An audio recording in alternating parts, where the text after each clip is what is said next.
sa pagtaga, yung pinaka blade, hatiin natin sa tatlong bahagi yung blade mismo. Okay? Ito yung sa dulo, ito yung weak side. Tapos ito yung nasa gitna, ito yung strong side.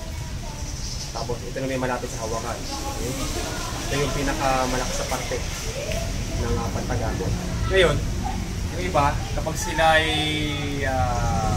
deflect o block, mas ginagamit ito. Okay? Pero ito, pwede rin gamitin. Itong dalawa. Okay? Itong weak side, at itong strongest side. Okay?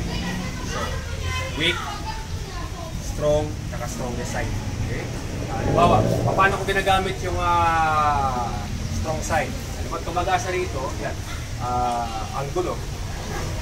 So, doon. Okay? So, dandahanin ko ito. Hindi ko ng weight. Tapos, yan. Dito rin, pag tumagasa rito, doon. Pwede rin dito.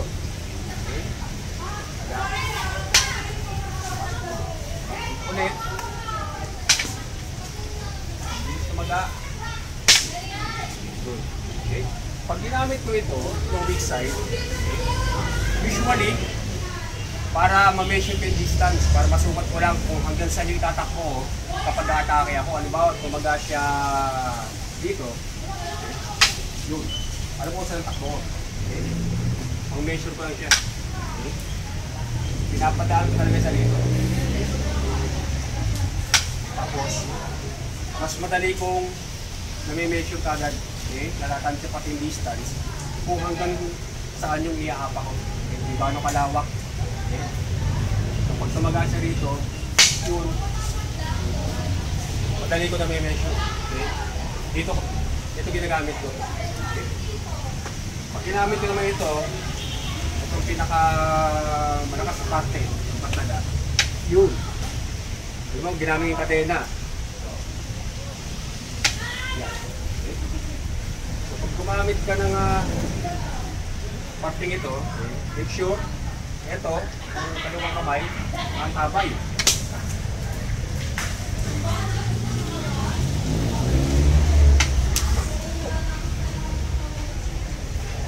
So, lahat ng parting pwede gamitin, ha? Unang taga rito. Pag bumira sa dito, taga rito.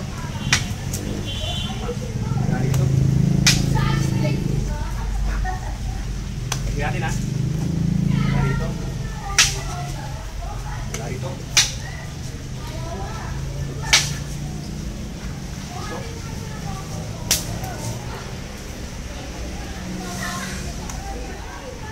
Kaya pagtaga niya rito.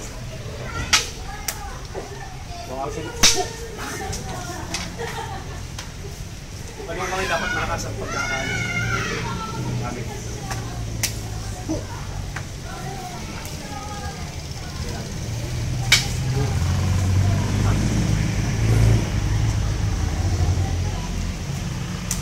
Luma. Yung setting luma. 1, 2, 3.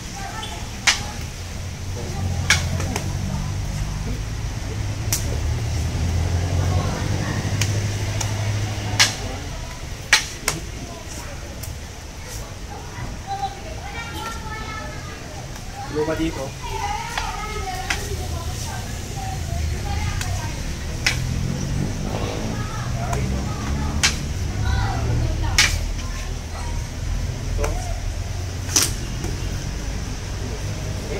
So, luma, pwede dito. Pwede dito. Pwede dito.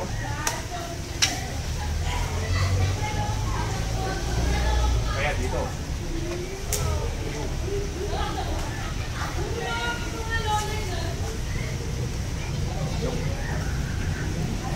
Lagi dapat sinusukat.